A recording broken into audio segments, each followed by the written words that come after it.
Okay, now you can hear me. Hello, everyone. Welcome to the 40th Above and Beyond Hangout. We are thrilled to be doing this. This is the 40th time we're doing this, so thank you very much for coming along. My name is Madalena Cardoso, and I'll be your host here in Porto. Back in Lisbon, we have João Moreira Pires. João, how are you? Hi, Madalena. Everything is fine here. The room is packed and ready for today's discussion. Let me thank you all first for being here with us today. And to get things going, please welcome on stage José Maria Archer from Startup Portugal for our ecosystem briefing. Come on, come on, come on, come on. There you go. Thank you, João, and thank you, Madalena. Well, 40 editions of this Hangout, well, that's quite a mark. And so social innovation is what brings us together here today, but first let me just keep you up with the comings and goings of our Portuguese ecosystem. And so by now, we are pretty sure everyone has heard of SIM Conference, right? By show of hands, who was in SIM Conference? Okay, and they're in Porto? Well, some people as well, nice. So from 8th and 9th of May, we had this big conference in Porto. We had 3,500 people there, at 3,500 attendees, over 400 startups, and more than 230 investors. So an all-around success, and we are hoping to see the fruits that come out of this SIM conference. Well, if you didn't know, now you know, so just have to follow SimConf in our LinkedIn and Instagram, and also go to simconf.com, and you can already pre-register for your early bird for 2026. Yeah, that's very, very nice. We're hoping to see you there next year. And as we speak, our business abroad is on a mission on Web Summit Vancouver. So we are taking a delegation of 20 Portuguese startups along with Unicorn Factory Lisboa. And so 20 startups ready to make some waves on the Pacific, so on the other side of the planet. It's really, really nice. It's happening as we speak. They're probably opening doors right now. So keep tuned to our social media to know everything about this delegation. And now, without further ado, let's crack on with our pitch for today. I'll let João take over. Thank you. Thank you, Zé. So we're starting here today with a startup. Please make Miguel Martins feel at home on this stage with your applause as he's pitching Freebird Club. Come on, Miguel.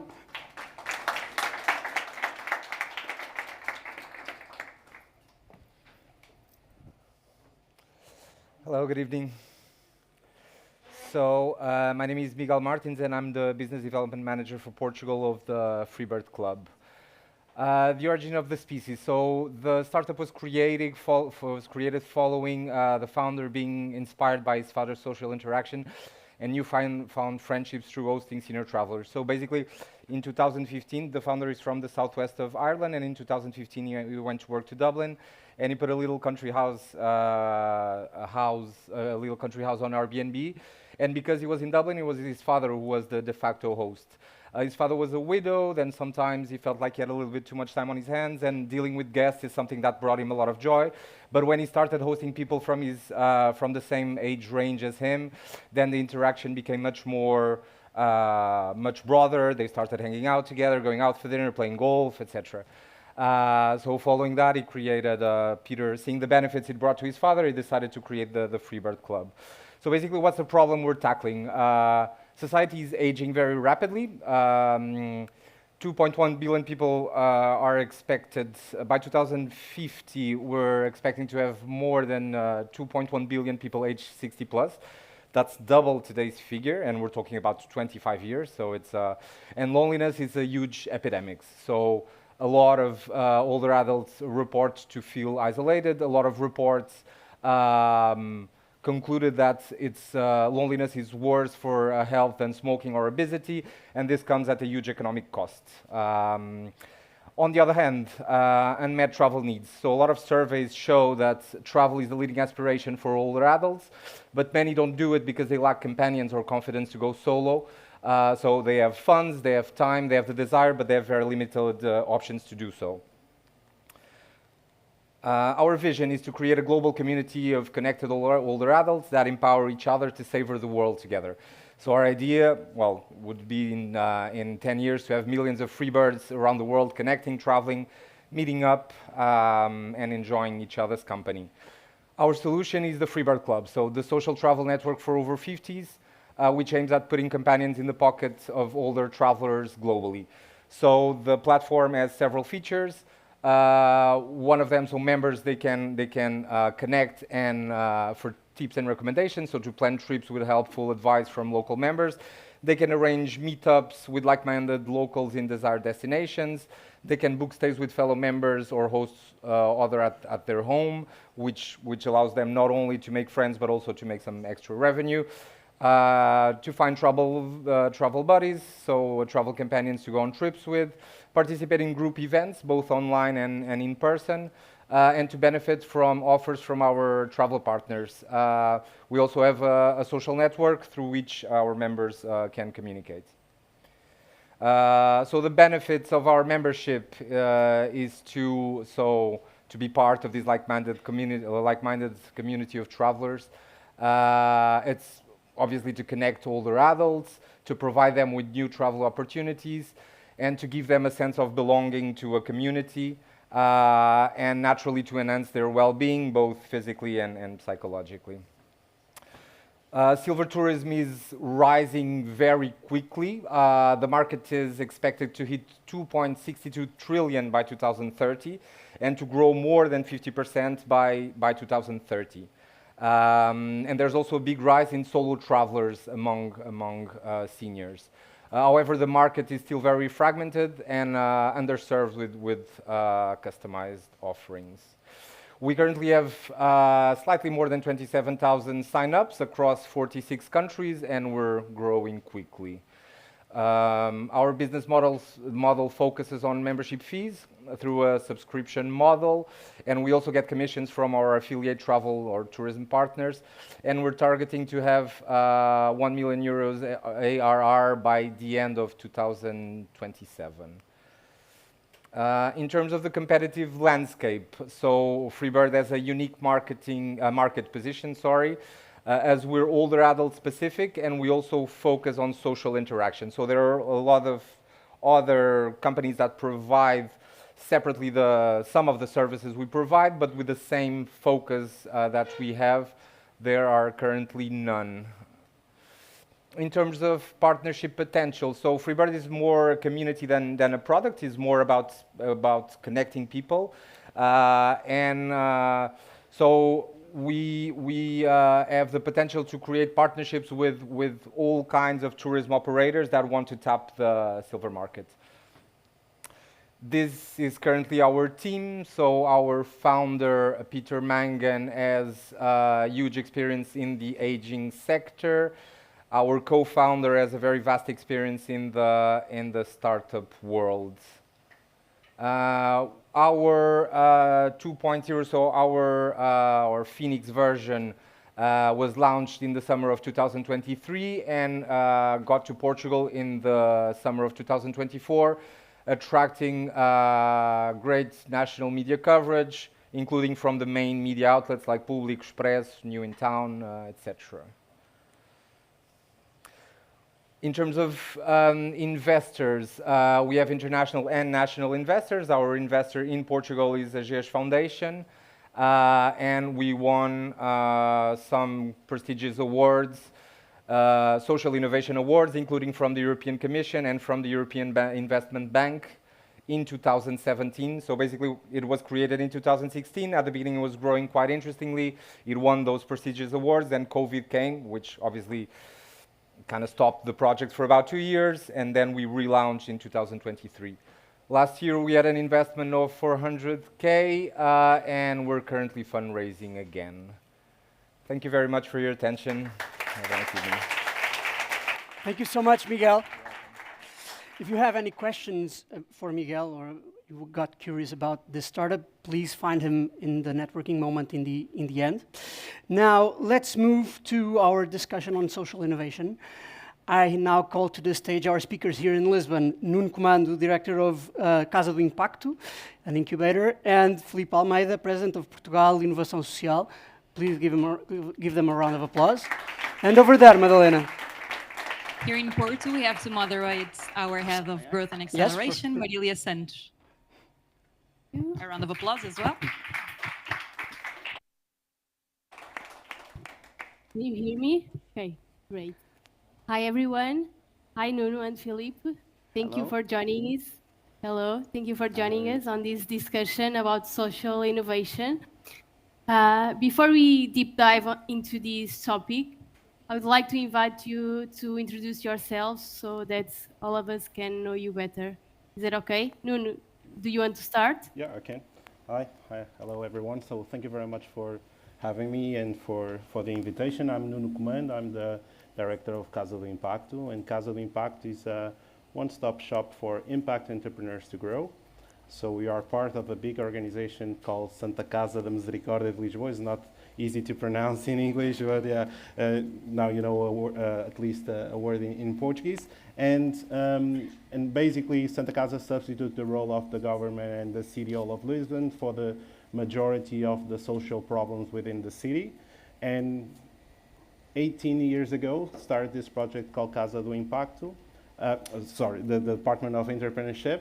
And 6 years ago, this project called Casa do Impacto, where we gather what we believe all the tools for impact entrepreneurs to grow their businesses with capacity building programs, incubation, and also investment. And basically, in a nutshell, this is what we do. And I'm Nuno, the director of this organization. Okay. So, should I go? Yeah, Yes. go ahead.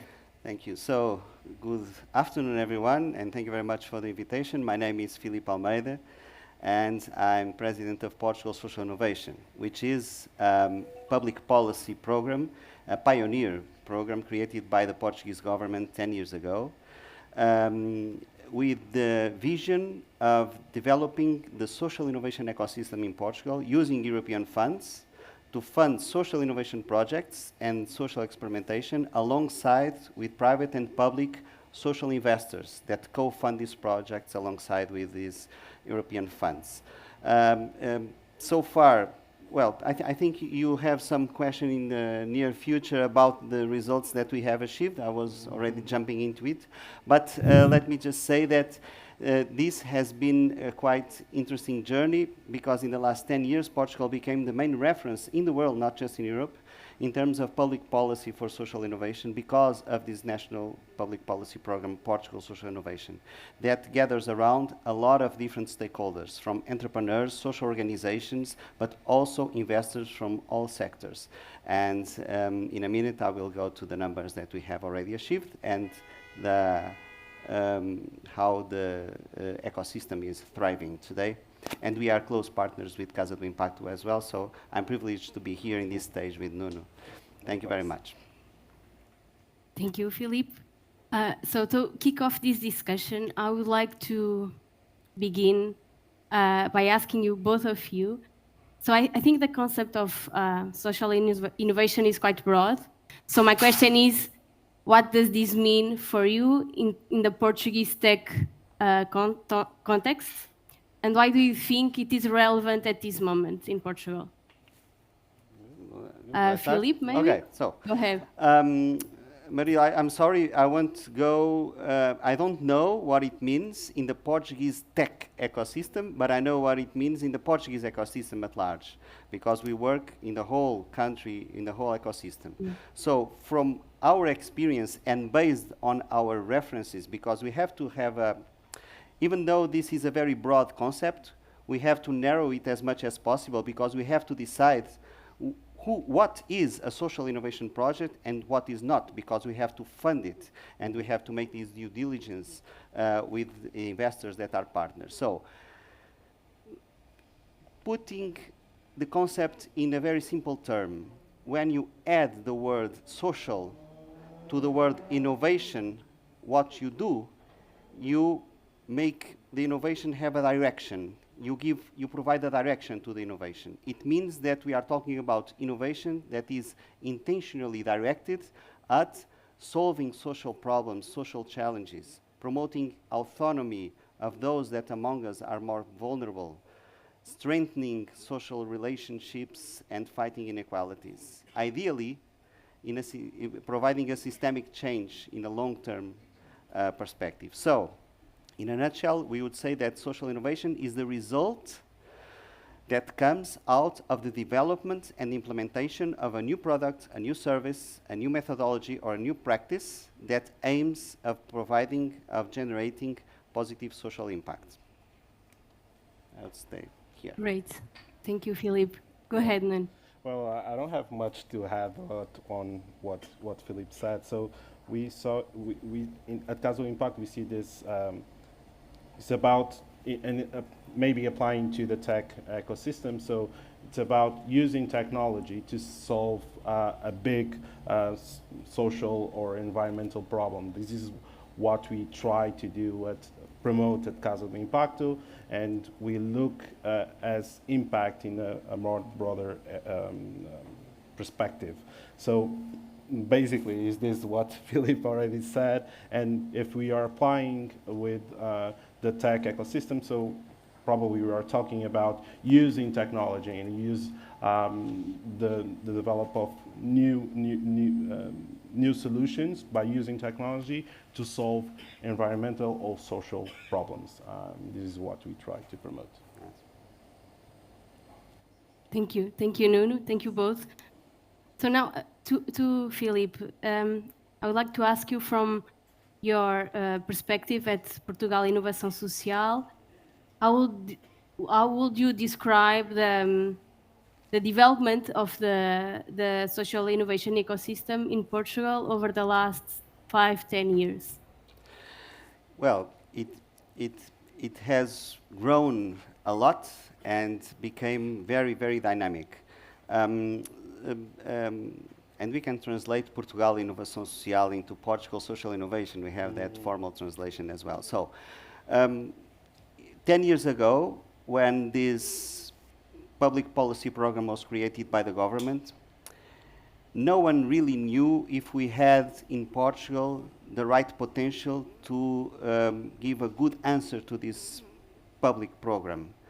There were a lot of doubts concerning, do we have enough creativity among the entrepreneurs directed to impact and social change? Do we have investors willing to co-fund these social innovation projects that no one really knows what it is? Remember that 10 years ago, more than 10 years ago, 2014, when this program was created, it was the only member state in Europe that created such a program, and we didn't even have social development goals. They were created 1 year later, 2015. It was 10 years ago and everything changed. Now the social development goals seem something very old, but we didn't have that.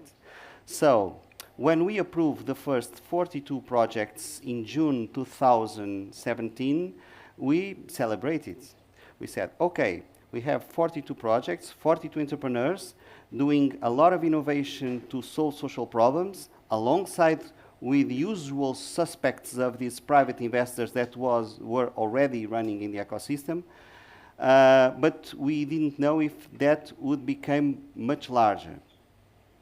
But we have to go back a little bit before that, because we had the luck of running in Portugal since 2009, a very pioneer and innovative social entrepreneurship school, the social business school by that time, that was providing capacity building and management competencies to social entrepreneurs, very innovative social entrepreneurs in Portugal.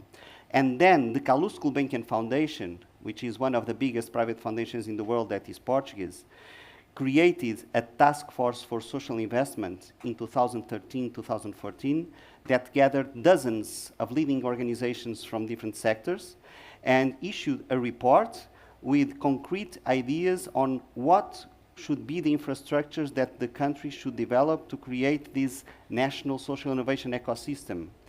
And this became the skeleton of this public policy created 1 year later.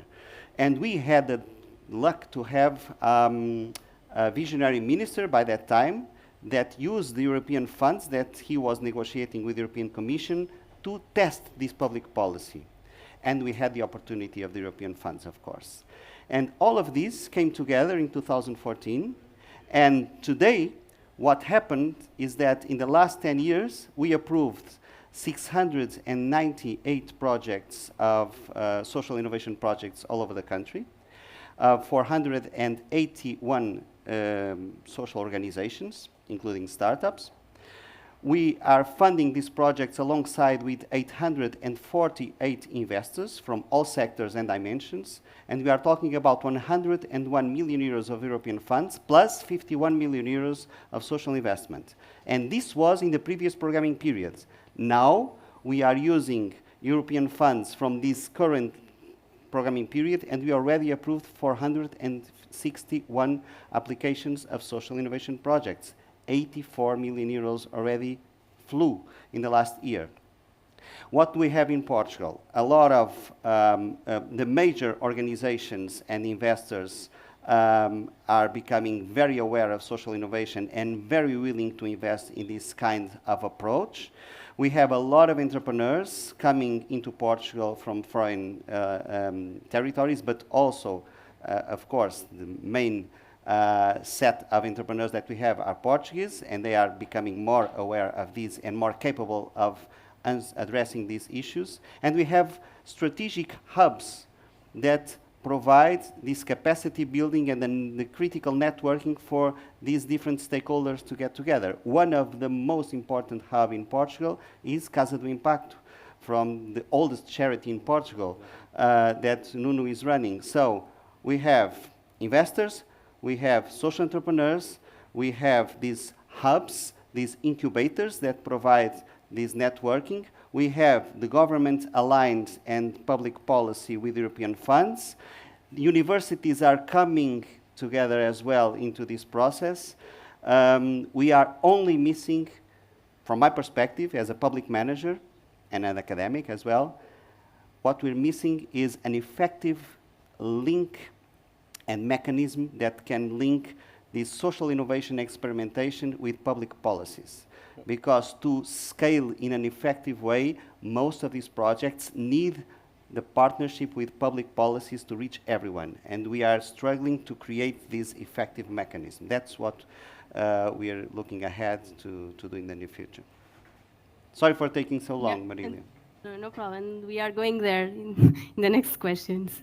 Great, thank you, Philip. So I guess we went from dozens to hundreds of projects in not so like a long time, which is really good for the ecosystem. Okay, so going back to Nuno. Nuno, so Casa do Impacto has become like a great hub for social innovation in Portugal, and I will ask you what is, I don't know, not the recipe for success on this, but what helped you deliver a good incubation program, a good support for early stage founders that want to develop a social innovation startup? So yeah, I think the first thing that we need to acknowledge is that since the day one, we didn't want to do this by ourselves. So we managed to look to the ecosystem as it was by the time and to see where were the missing parts. And we wanted to aggregate on that and to be part of the movement that was being built. And we wanted to be to deliver an answer that was missing by the time. So that was the first thing. So I believe we are giving the answers the entrepreneurs, the impact entrepreneurs are looking for. So basically, the early stage was missing a lot of tools, even capacity buildings. There were a couple of programs running already, like Philip mentioned, Yes, and so on, but we're missing that platform that could aggregate everything in one place. To to divide a place, to share a place with like-minded people like you, to do not be like the elephant in the room in a startup Lisboa or in a startup Leiria, to be the different one. So we're lacking community. So we started by doing that, to create, to reconvert an old convent in the city center of Lisbon with 300 years old to a social innovation hub. So where you could find like-minded people like you as an impact entrepreneur. So that's the first. And then we build up the capacity building programs that we are running, and also we make the space available for others to build their own capacity building programs. Like a lot of organizations with Yes already, or Maze with MazeX, they use the platform of Caso Impact in the early stage also to develop their programs in our buildings, in our space, because we wanted to share this knowledge and also to share this, the movement with them. So we are trying to give the entrepreneurs what they need. So we have these capacity building programs, we have the incubation, and the lack of investment in the early stage of this impact entrepreneurship ecosystem was super difficult, and it still is to get funding for the testing, for the test of solutions. So we try to develop also a strategy using funds and grants from Portugal Inovação Social, and also our own budget to invest in entrepreneurs and to invest in the early stage, small tickets, not very, very small, to 50K or 100K for testing solutions, but was like a very important step for the ecosystem to gather around Casa do Impacto and to be aware of what we were doing and to participate in our programs. And basically we are doing that. And also the relationship with Santa Casa. It's also a key aspect, because in the end of the day, it is the biggest charity in Portugal with a lot of knowledge, and with an organization with 527 years old, you can imagine it needs a lot of innovation as well. So it is a great match for us to test solution in the Santa Casa environment. It is also something that is very important. And if we cannot test the solutions within Santa Casa, it is important at least to gather the knowledge of Santa Casa and pass it to the entrepreneurs, because sometimes living from the university to entrepreneurial journey is you not always have the real perspective of the field, of the problem, and we can give you that by connecting you with our colleagues in the field, dealing with day-to-day problems, social problems within the city of Lisbon. And this is something that I don't see it so possible for other incubators to do. So this is something that is an asset for us, and we try to use it as a competitive advantage. So I would say those are the key points that I can say. Yeah, you gave actually very insightful tips, even for someone that, I don't know, want to open an incubator on social innovation or want to perform better. Thank you for that. So going back now to Philippe, you touched a little bit on this already. So I want to ask you about the government instruments for social innovation. Can you give us like an holistic vision about this? What has been done? What was, I don't know, properly done? What you think could be better? I think it would be useful for everyone here to know more about that. Yes, of course. So the question is, I already shared our numbers, and the numbers are big, hundreds of projects, hundreds of organizations, hundreds of investors. And the question, I believe, is how did we do it? We used European funds, I already said, and we've created a set of different financing instruments roughly aligned with the life cycle of a social innovation project. We have a capacity building program that finances the development of management competencies in these teams. So it doesn't fund the project, but in an early stage, the development of a strong team with management skills. Then we have a grant-based match fund that we call Partnerships for Social Innovation, where we fund 80% of the financing needs of the project, and 20% must be funded by social investors, public or private, 1 or 100, doesn't matter. Then we have an outcome payment instrument, which is the Social Impact Bonds program, where we pay to the investor. Well, in this case, the application is done by a partnership between the investor or the investors and the service providers. And the investor commits to fully finance the project that is testing a new solution in critical public policy priority areas. And then we contract measurable social outcomes. And if the outcomes are met, we fully pay the investor by the investment. Actually, is based on the impact. So it's like a private-public partnership where the risk is on the side of the investor, but we fully pay the investor based on the impact that is generated by the project. This is an outcome payment instrument.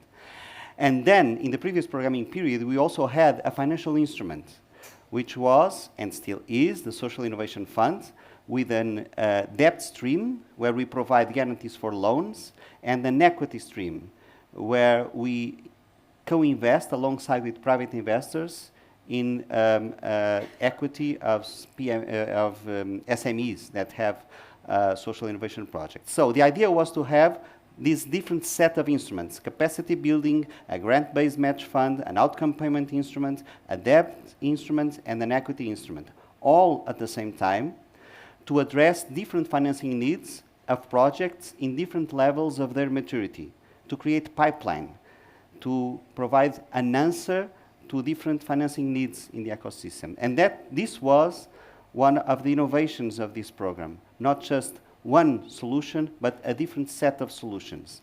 And today, we also have a financing stream specifically just for social innovation incubators like Casa do Impacto, because one of the learnings of the last years is that these incubators, these hubs, are a powerful way to develop social entrepreneurship at a local or regional level, and most of the cases in close partnership with the municipalities as well. So we are funding, to this date, 38 of these projects that are partnerships, local-based partnerships. And so with all of these different financing solutions, we reached those 698 projects in the previous programming period, and now 400 plus 461 projects with these different financing solutions. Well, okay. Let me just add one thing, Marilia. This is not just a draw with money. If it was a draw with money, we had no success. We've created an activation team in this public policy agency. An activation team of regional representatives, people that are on the ground, that work daily with entrepreneurs, with investors, with municipalities, making links between them, helping them to transform good ideas into good projects, into good applications, and helping them in all these different phases of the process. With these people from my team in the ground, we were able to reach everyone all over the country, not just the usual suspects from Lisbon that speak in English. Do you understand what I'm saying? Because we had to bring into this process also mainstream social organizations that were innovative, but they were out of this micro ecosystem that is more aware of these things. So we went to all over the country, working in a close hand with all these entrepreneurs, and this is one of the hidden key success factors of this public policy program. We are working very closely with all the organizations that we fund, because this is a public instrument on serving these entrepreneurs and structures like the one Nuno is leading. Yeah, actually, you are going to an important point, that is collaboration. And now that we spoke about some public initiatives, other private initiatives, my question is, what can we ecosystem can do to increase partnerships that actually work, that have good results, that have an impact on the social innovation ecosystems? And this question is to both of you. Maybe Nuno, can you start? Yeah, so it's a 1 million question. So I think one of the big things that it's good to work in this field is that we are not actually competing against each other, and this is something that we are very fortunate to have, and we should use this as a tool. We tried our best since the beginning, since the day one, to be collaborative with all the players within the ecosystem. Of course, mainly in the Lisbon area, because it's the place what we are in, but also trying to approach entrepreneurs from the north part of Portugal, south part of Portugal, and even the islands. And we try to collaborate with many different incubators in order to share pipeline with them, and also to give them the tools and access to our methodologies in order for them to be able to use Casa do Impacto as a platform, as I said before.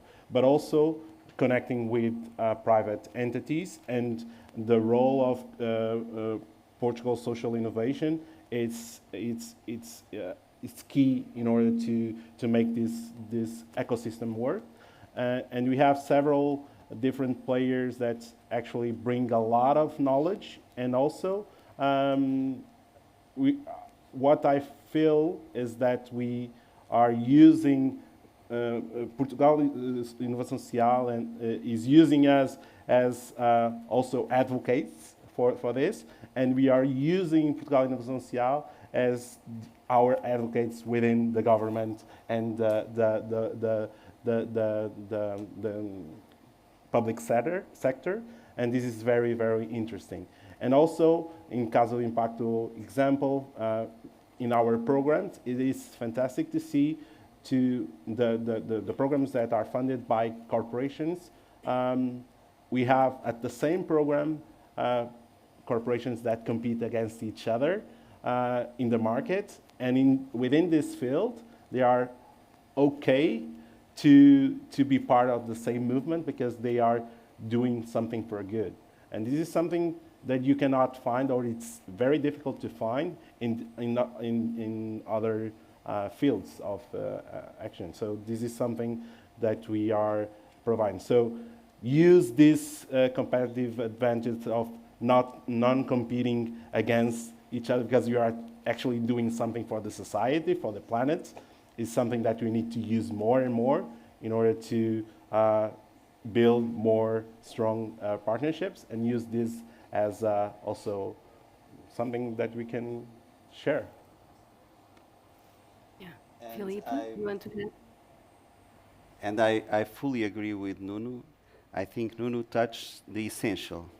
And if we want to be more collaborative, my suggestion would be never lose sight of the purpose of social innovation, which is to solve social challenges and the social problem. And if you start working with the mindset of a businessman or businesswoman, just like that, in a competitive approach, you will lose sight of the purpose, because you will be mistaken. You will become just a business entrepreneur that tries to become bigger and bigger and bigger, and you want your organization to get bigger, and you lose sight of the objective, which is, am I solving this social problem in the most effective way? And if you don't lose sight of this, what Nuno was saying, you will find the solution often in collaboration with other organizations. And what we see in Portugal is a lot of different initiatives and small initiatives.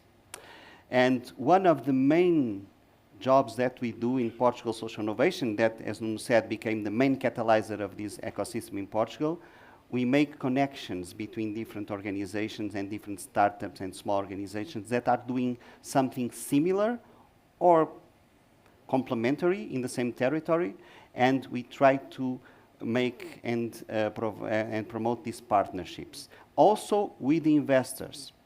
And we have a lot of good examples. The Freebird Club is a very good example of a very nice and interesting project with a lot of potential, aligned with our challenges as a community, as a society.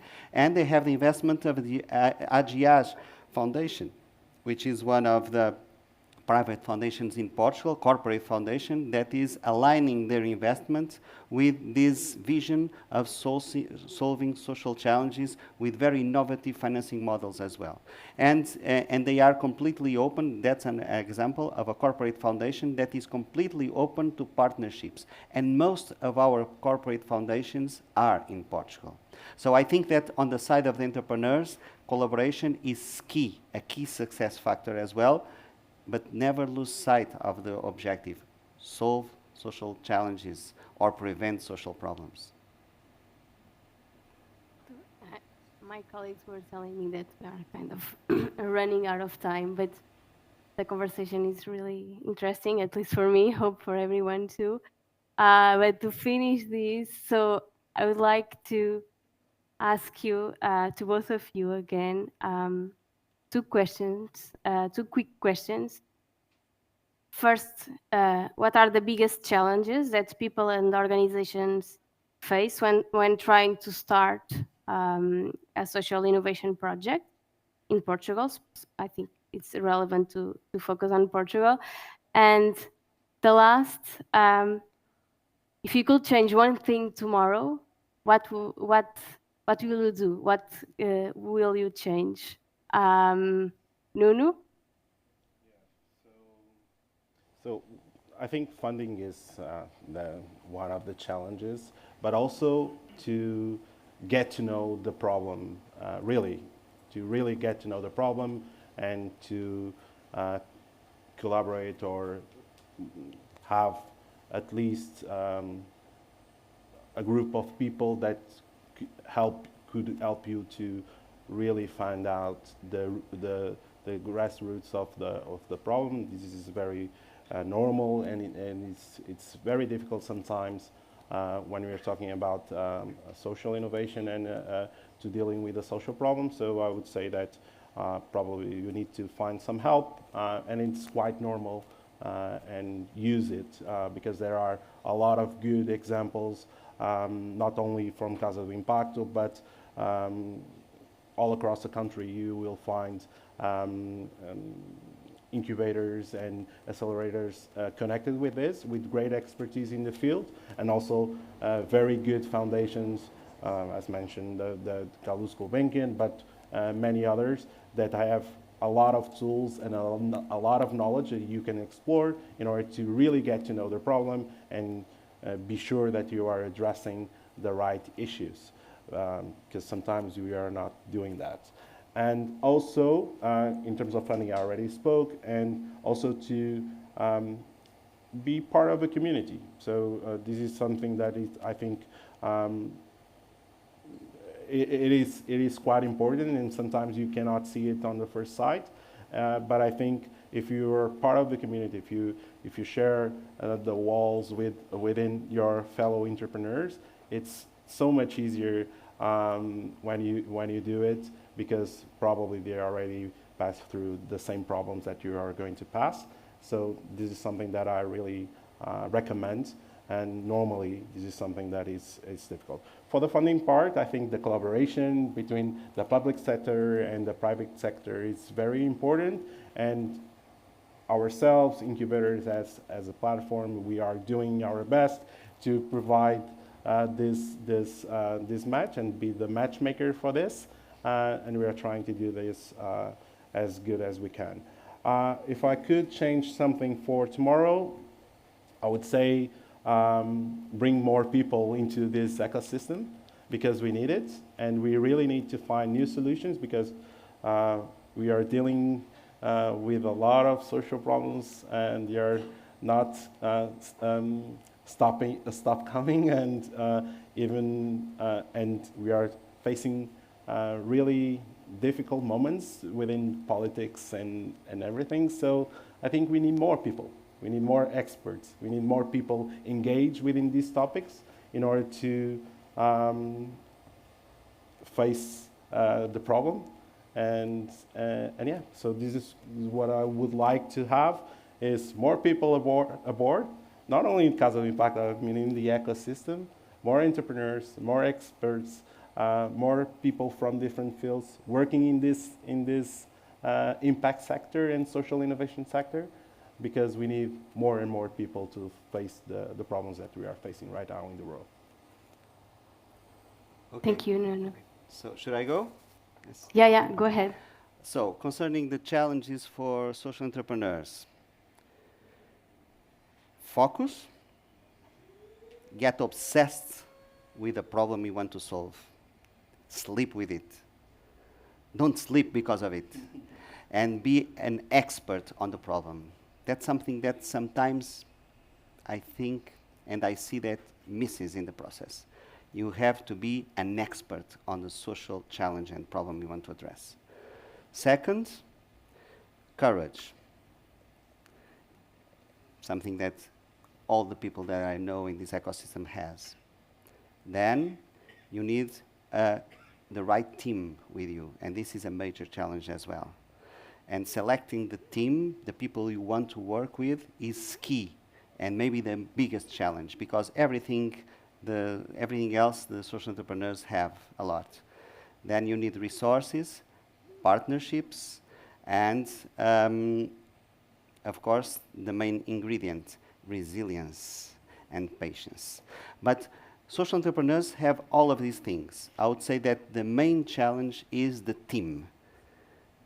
If you have the right team with you, everything becomes easier. If you have the wrong team, if everything is okay with the wrong team, maybe you will fail. So this is the critical thing I would say that to highlight in this ecosystem for entrepreneurs. Concerning something that I would change, because of my perspective as a public manager leading a public policy program, I think, as I said in the beginning, one of the links that we are missing is an effective mechanism that links this social experimentation with public policies. And if I could change something, I would right away change and the perspective of public policies based on outputs and activities, and shift the focus for outcomes and impacts. And I would bring the quantification of the impact based on public budget savings that comes from the impact generated by these social entrepreneurs. If we start thinking about this kind of projects based on public budget savings that comes from the positive impact that these entrepreneurs give and generate in the population, the more vulnerable population, this would radically change the way we see and public policies, and this would provide a lot of new funding to test these solutions, because most of these social innovation projects are and should be preventive. Not corrective, but preventing social problems in the future. And this has a value that should be quantified. And maybe based on public budget savings, this could be a game changer. So that's what I would do if I could. Wow, thank you. Very, very good insights here. Tim, I think you should take notes, please. I want to remember this after this day. So I think it's the time we go to the Q&A, right? I don't know if the audience here has questions or in Lisbon. Any questions? No? Really? Not a single one? Okay, great. In Lisbon, I think we have one. Yeah, so you mentioned that you struggle with matching social experiments with social experimentation with public policies. What are some examples of these public policies? Well, should I answer right away, like this? Go ahead. Go ahead. Okay. It depends on the social challenge that you are addressing with this experimentation. If you are testing a new approach to deal with the elderly that live isolated, for example, and if it works, if they are more happy, have a better quality of life, they are kept in their houses, in their communities, instead of getting in an institution early in this stage of life. If this new methodology works, why don't public policies that address this issue with different approaches, why don't they embed these methodologies in public policy to reach everyone? The thing is, just an example like this, we have dozens of projects that are testing new solutions in education, in health, in a lot of different problems. And public policies address these solutions, but they could be better. If you have an innovation project inside the schools testing the gaming with the students and using gaming to teach math provides a huge success in those students, why don't every school has this kind of solution and new methodology? You can only reach everyone through public policies in some of the cases, not through social businesses. But this is very open. You can solve social challenges through social business, through open source methodology, or through public policies. And the public policies are a little bit more behind on this process. That's why I reinforce this issue. Thank you, Philippe. Hello? I think we have one here. Okay, great. We have one here in Porto. Hello, can you hear me, Lisbon? Yes. I would like to ask, what do you think about the future of social innovation? What do you expect here in Portugal? And what do you think the ecosystem lacks for? I think this is it's growing. So we are now seeing this is a movement that is getting a lot of attention, also from the private sector, also from the new generations of students and early stage entrepreneurs. They are trying to build businesses that are profitable or at least sustainable, but also that are challenging a social or environmental issue, or at least not be harmful for the world. So I think this is a movement that is not going to stop anytime soon, but also it lacks a lot of infrastructure in order to be available for everyone. And this is difficult, but we are doing our best on our end to do it. Yeah. May I add an idea? May I? Yeah, of course. Go, Philip. I think in the future, we will see more evidence-based innovation, science-based innovation, social innovation.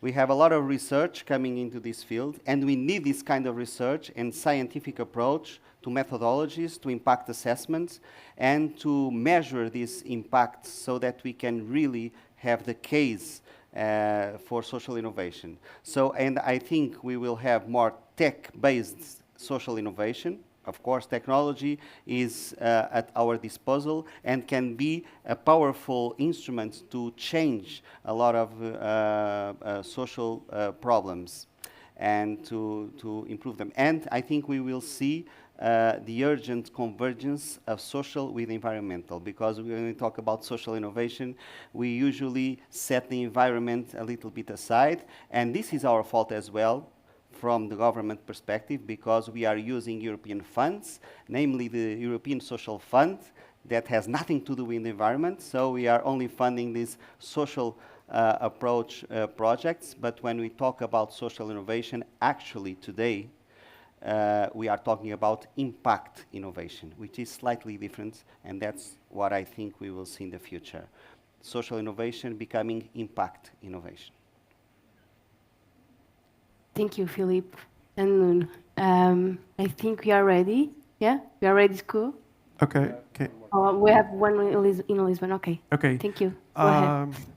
Thank you guys for the talk. I feel like it's super important for us to be talking right now. I've been with Nuno very recently in the last Rise for Impact in Casa do Impacto, so I think like it's super important that we're having all these discussions. I wanted to ask from a social entrepreneur perspective, but I feel like also for the whole ecosystem, how can we get investors more on board with social entrepreneurship? Because I feel like the ecosystem in terms of like the nurturers of the company, it's pretty well established. I've seen a lot of incubators and accelerators across Portugal and Europe.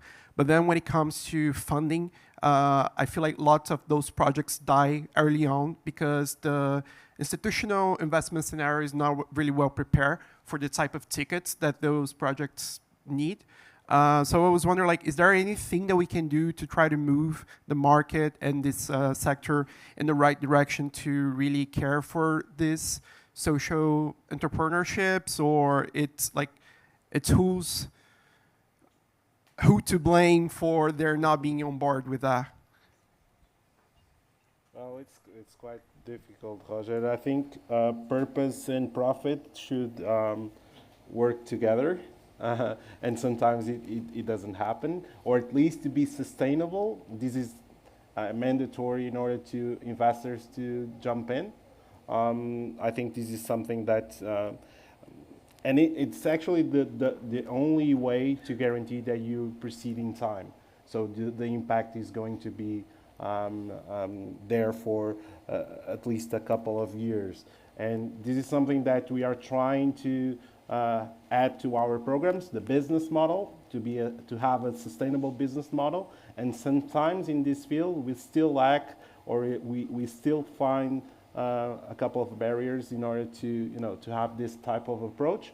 And I think you need to talk the same language as the entrepreneur, as the investors sometimes, or at least understand what they are asking to. But also from their side, I think we are seeing some changes and some, the patient capital is coming also, and I think it's going to be better. But from your side, entrepreneur side, I think you need to speak the same language, because in the end of the day, you are talking to regular investors that are investing in you and also in other types of startups, and it takes time.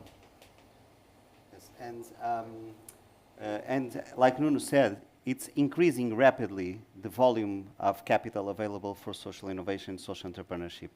And when I talk with the biggest and medium investors, what I take from what they say is that they usually think that entrepreneurs that knock on their doors that are not completely ready on their perspective are missing mainly two things.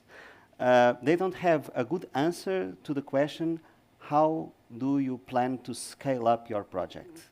And this is something that should be worked on, and you have to have a sound answer to this.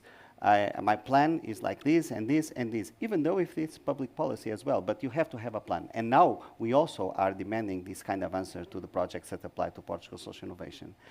And the other thing is that the social entrepreneurs usually are so concentrated in their projects and their solutions and the challenges they want to address, they forget to add some arguments that bring advantages to the investor as well.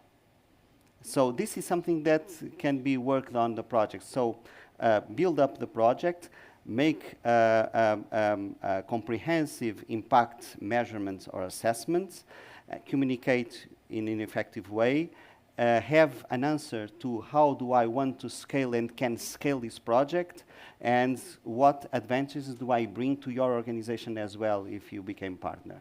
So I think this is not the complete solution, but it's a good way to start based on what I hear from the investors.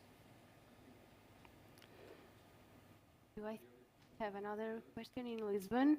Is that right? Yeah. João? Marilia, we still have one more question here in Lisbon. Thank you very Yeah. much. Can you hear me? Yes, we can hear you. Oh, okay, okay. All right. Thank you very much. Yes, Casa do Pacto, definitely. I have your name written on my ceiling. I'm cooking something up to approach you guys with. But my question is this, right? From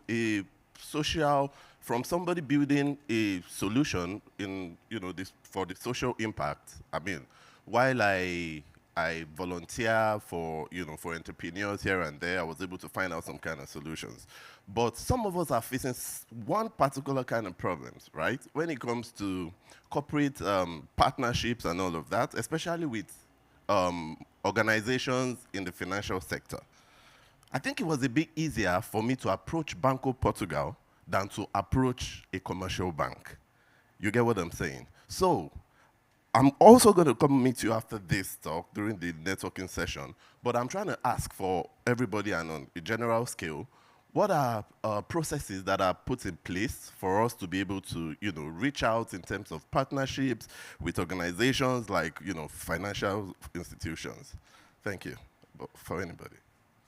Okay, thank you for your question. I don't know if I have the right answer for you, just to be clear, but I think the capacity building programs and incubation programs, normally they are connected with this kind of organizations, and it's easier for you to get intros by participating in these kind of programs and to be part of an ecosystem that can, just plug in a contact or something.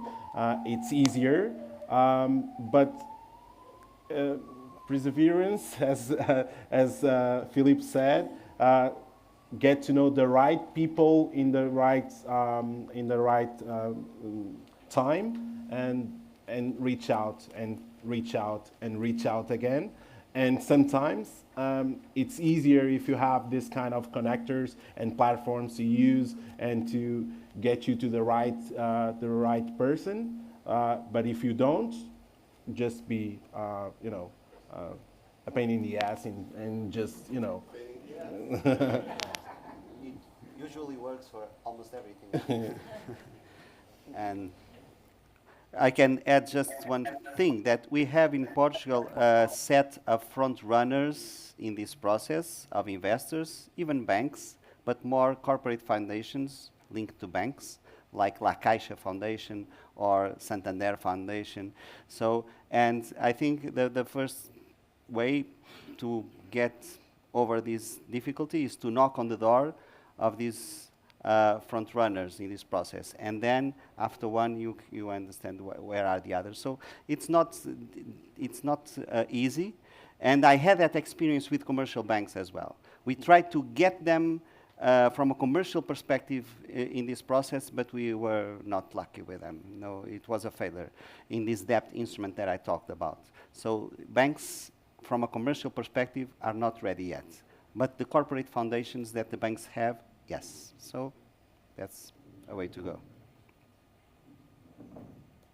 Okay, do we have more questions? No, okay.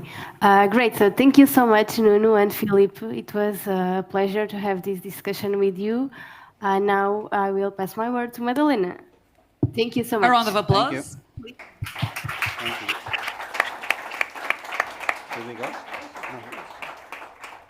Thank you very much for this amazing panel discussion, for sharing with us the bright but challenging future of social innovation, and hopefully for inspiring entrepreneurs to invest more of their time and assets into social good. If you have more questions, pop them in the networking and mingle. But before that, João, can you tell us who are the partners that have been alongside us all these Hangouts, 40 Hangouts? Of course, Madalena. So I will ask you to applause as I name them as a thank you note for their support for making these possible. So first and foremost, Investors Portugal, come on, come on. Ferroviário here. 351 Portuguese Startup Community. UPTech over there in Porto. Porto City Council, Sograp, and Superboc Group. And now just before we close, I was asked to bring a very special thank you note here and to ask you for another round of applause for a very special intern that we had at Startup Portugal for the past few months. And that helped us bring SIM Conference to the great success that it was. Please come over here, Vasco. Thank you, Vasco.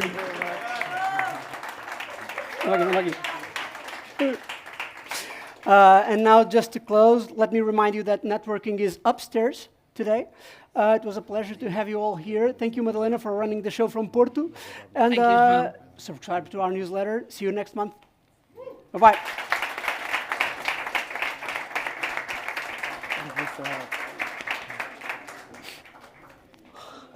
I just want to say a few words.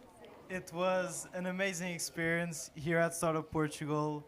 Every single help I received, and I want to thank the team. They were very inspiring to me. It was a great experience to get to know what the Portuguese ecosystem was like. Someday maybe be a part of it, we'll see.